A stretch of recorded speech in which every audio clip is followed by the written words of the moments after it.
আসসালামু আলাইকুম ভিউয়ার্স, আশা করি সব ভালো আছেন। আজকে ভিডিওতে বেসিক্যালি আমি আপনাদের সাথে শেয়ার করব যে হোয়াট ইজ এমপিএল। তো এমপিএল কি এবং এমপিএল বিজনেসটি আপনি কিভাবে স্টার্ট করতে পারেন ইনিশিয়াল স্টেজে, সেই বিষয়গুলো স্টেপ বাই স্টেপ আমি আমার এই প্লেলিস্টে শেয়ার করব। তো আপনারা যারা একদমই ফ্রেশার, যারা এই অ্যামাজন বিজনেস নিয়ে স্টাডি করতেছেন বা বিজনেস সম্পর্কে যাদের জানার খুবই আগ্রহ বা বিজনেস করতে চাচ্ছেন, তাদের জন্য আসলে এই ভিডিওটা একদমই। কারণ হচ্ছে আমরা জানি যে অ্যামাজনের বেশ কিছু বিজনেস মডেল রয়েছে। Amazon FBA wholesale, Amazon FBA private level, তো এফবিএম, দেন অনলাইন আরবিটিএস, এই বিজনেস মডেলগুলো সম্পর্কে সবাই পরিচিত। বাট এমপিএল সম্পর্কে কিন্তু আমরা অনেকেই হয়তো অবগত না। তো এমপিএল আমি আরেকটু মেক শিওর করি, এমপিএল মানে হচ্ছে মাইক্রো প্রাইভেট লেভেল। তো এই এমপিএল মানে এটা আলাদা কোনো আপনার বিজনেস মডেল না। এই মাইক্রো প্রাইভেট লেভেল জাস্ট হচ্ছে আমরা অ্যামাজন এফবিএ যে প্রাইভেট লেভেল বিজনেস করে থাকি, অ্যামাজন এফবিএ প্রাইভেট লেভেল বিজনেসেরই একটা আলাদা একটা প্রসেস, বা আপনারা বলতে পারেন যে একটা শাখা।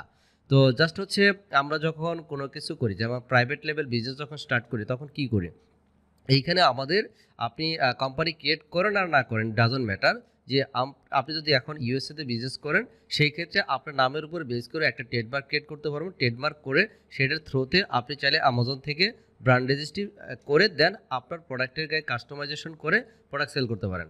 আর অ্যামাজন মাইক্রো প্রাইভেট লেভেলের ক্ষেত্রে যেহেতু আমরা ইনিশিয়াল স্টেজে অনেকের একদম বাজেট কম থাকে বিজনেস করার জন্য, তো সেই জন্য আমরা এমপিএল সিস্টেমটাতে অ্যাপ্লাই করে থাকি।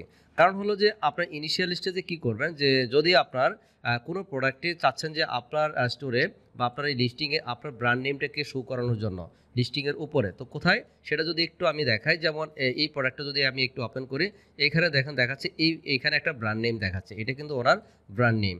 তো এখন এই ব্র্যান্ড নেম বা আপনি যে ব্র্যান্ড নেমটা দিবেন সেটা যদি এখানে শো করাতে চান, সেই ক্ষেত্রে দুইটা অপশন।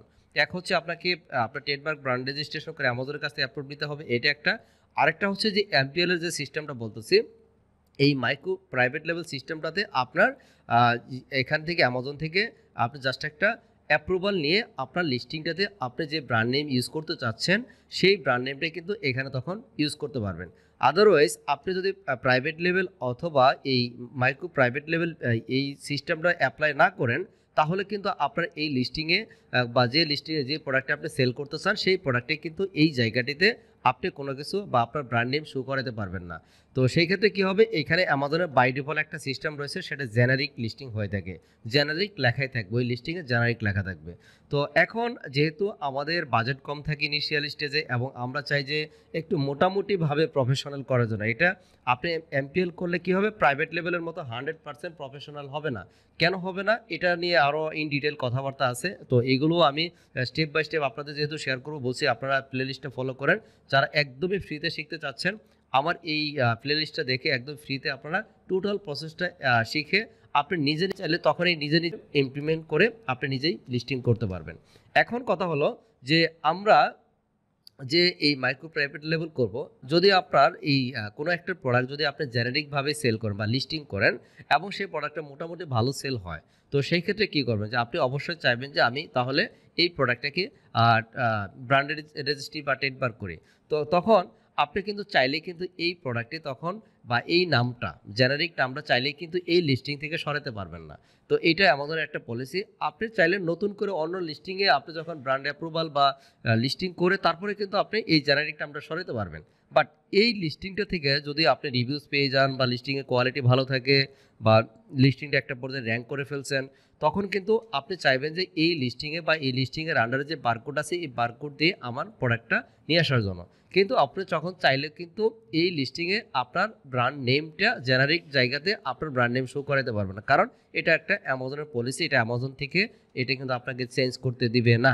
তো এই জন্য প্রথমত যে আমরা যারা এই আমাদের এফবিএ যে বিজনেস মডেলটি রয়েছে, আমরা যারা করতে চাচ্ছি প্রাইভেট লেভেল বিজনেস মডেল, আপনি যদি ইনিশিয়াল স্টেজে আপনার যদি ফান্ড কম থাকে, লো বাজেট থাকে, সেই ক্ষেত্রে আপনি যেখান থেকে আপনার বাংলাদেশ থেকে হোক বা ওয়ার্ল্ডের যে ইউএসএ বা ইউকে বা দুবাই, আপনি যে মার্কেট যেখানেই আসেন বা যে মার্কেট যে কান্ট্রি থেকে আপনি যে কোনো মার্কেট প্লেসে বিজনেস করতে চান, আমি রিকমেন্ড করবো যদি প্রাইভেট লেভেল বিজনেস মডেলটা আপনি করেন, বাজেট লো থাকে, সেই ক্ষেত্রে অবশ্যই আপনি এমপিএল যে সিস্টেমটা মাইক্রো প্রাইভেট লেভেল সিস্টেমে আপনি আপনার প্রোডাক্টে লঞ্চ করবেন। কারণ মাইক্রো প্রাইভেট লেভেল সিস্টেমের এখানে জাস্ট সিম্পলি একটা আইডিয়া দিই, সেটা হলো যে কিভাবে এটা আপনারা করতে পারি। প্রথমত হচ্ছে যে আমরা জাস্ট একটা যে প্রোডাক্টটা অর্ডার করব সেটা 100 কোয়ান্টিটি হতে পারে বা 200 কোয়ান্টিটি, ইট ডাজন্ট ম্যাটার। তো সাপ্লাইয়ের সাথে আমাদের একটু কথা বলে নিতে হবে যে আমি এই XYZ একটা নাম বা আপনার যে ব্র্যান্ডের যে কোনো নাম দিতে পারেন, সেই নামটা আমার প্রোডাক্টের গায়ে অথবা প্যাকেটের গায়ে কাস্টমাইজেশন করা থাকতে হবে। কাস্টমাইজেশন দ্যাট মিনস হচ্ছে লেখা থাকতে হবে, সহজ কথা। প্যাকেটটা যে যখন তারা প্রিন্ট করবে, এই প্যাকেটে যেন আপনার এই লোগোটা বা অথবা আপনার যে ব্র্যান্ড নেমটা দিতে চাচ্ছে এটা যেন থাকে, অথবা প্রোডাক্টে থাকে। তাহলে কী করবেন, এই ইমেজগুলোতে যখন আমরা এই সাপ্লায়ারকে এটা বলবো, অর্ডার করবো, তারা যখন এই প্রোডাক্টগুলো মেক করবে তখন আমরা তাদের কাছে কিছু পিকচার চাবো যখন প্রোডাক্টগুলো রেডি হয়ে যাবে। তো যখন ওই পিকচারগুলো তারা দিবে আমাদের, অ্যামাজনে এগুলো সাবমিট করতে হবে। অ্যামাজন সাবমিট করার পরে তারা যখন দেখবে যে হ্যাঁ আমরা এই প্রোডাক্টে এই আমাদের প্রোডাক্টে ব্র্যান্ড নেম বা লোগো লাগিয়ে তারপর প্রোডাক্ট নিয়ে আসতেছি, তখন অ্যামাজনের সিস্টেম আছে যে আপনার এই প্রোডাক্টটা তারা এই ব্র্যান্ড নেমটা ইউজ করার জন্য এলিজিবল করে দেবে। তো এটা হচ্ছে আপনার জাস্ট একটা আপনার এই ব্র্যান্ড নেমটা আপনার অ্যাপ্রুভ নিতে পারতেছেন, অ্যামাজন থেকে অ্যাপ্রুভ নিয়ে আপনি প্রোডাক্টটা সেল করতে পারতেছেন। তো আরেকটা সুবিধা হলো যে ইন ফিউচারে যখন আপনি এই নামটাকেই দেখতেছেন যে আপনার লিস্টিংয়ে প্লাস হচ্ছে এই লিস্টিংয়ের প্রোডাক্টটা অনেক ভালো করতেছে, তখন স্বাভাবিকভাবে চাইবেন যে কি আপনি এই প্রোডাক্টটা আপনি বারবার সেল করার জন্য। এবং এখন আপনি হয়তো বা ডিসিশন নিতে পারেন যে না, এখন যেহেতু আমি ভালো করতেছি, তো এই সিস্টেমে না থেকে আমি চাচ্ছি যে ব্র্যান্ড রেজিস্ট্রি করে ফেলার জন্য বা ট্রেডমার্ক করার জন্য। তখন আপনি চাইলে কিন্তু এই নামটিতে আবার ট্রেডমার্ক করে আপনি অ্যামাজনে ব্র্যান্ড রেজিস্ট্রি কমপ্লিট করতে পারবেন। তো এখন তার মানে কি সুবিধা হলো যে আপনি জেনারিকভাবে যেটা করতে পারতেন না, এই এমপিএল সিস্টেমটা যদি শুরুতেই করেন তাহলে আপনার কিন্তু ওই জেনারিকভাবে আর লিস্টিং করতে হচ্ছে না। যে টাকা বেশি টাকা খরচ হচ্ছে তাও কিন্তু না। হয়তো প্রোডাক্টটা যেটা আপনি সাপোজ ধরে নিতেন আপনি $3 পারচেস করতেন, সেটা হয়তো বা 3.10 বা 20, সামান্য কিছু কস্টিং বেড়ে যেতে পারে। কারণ হচ্ছে এই হয়তো 0.10 অথবা 0.20 বাড়তে পারে প্রত্যেকটা প্রোডাক্টের জন্য। সাপোজ আপনি 100 কোয়ান্টিটি নিচ্ছেন, $10 বা $20 বেড়ে গেল। তো $10 $20 কিন্তু এটা খুবই আহামরি মানে একদমই বিগ অ্যামাউন্ট না। তো চাইলে এটা স্পেন্ড করে বা আপনার হয়তো বা ধরুন $30 বা $50 সাপ্লায়ার চার্জ করতে পারে, বললো যে হ্যাঁ তোমার এটা সবই করে দেবো, $30 to $50 মতো তোমার এটা এক্সট্রা আবার দিতে হবে।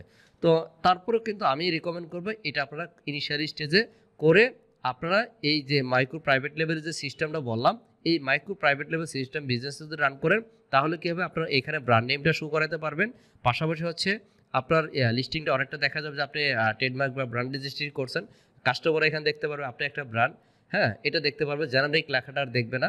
দেন আপনি কী করবেন, পরবর্তীতে যখন আপনি ট্রেডমার্ক ব্র্যান্ড রেজিস্ট্রেশন করবেন তখন কিন্তু আপনার প্রাইভেট লেভেলের যে সিস্টেম পুরো প্রসেসের আপনার এখানে যে সুবিধাগুলো আছে সকল সুবিধাগুলো পাবেন।